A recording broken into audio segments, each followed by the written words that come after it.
Hello guys, welcome back to the channel. In this today's video, I'm going to show you how you can use pad thai and grow a garden to boost your pad growth.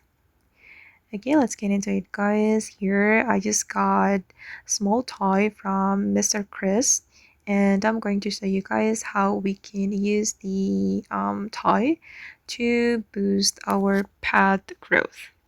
Okay, I'm going to go to my backpack and then we can go to the gear item, and then I'm going to search for my small toy.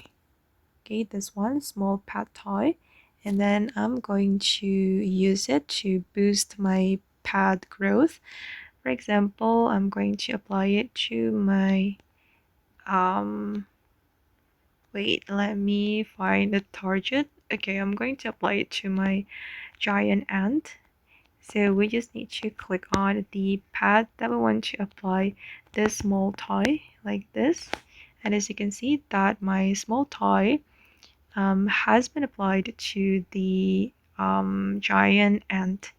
And I'm going to apply the second small toy to my bee, for example. So I'm going to click on my bee. Oops, it's moving.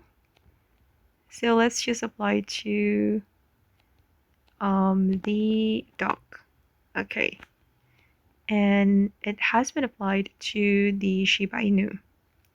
Okay, and that's all the way to apply small pad thai or the medium pad thai in grow a garden. I hope this video will be useful for you. Thank you so much for watching, and bye.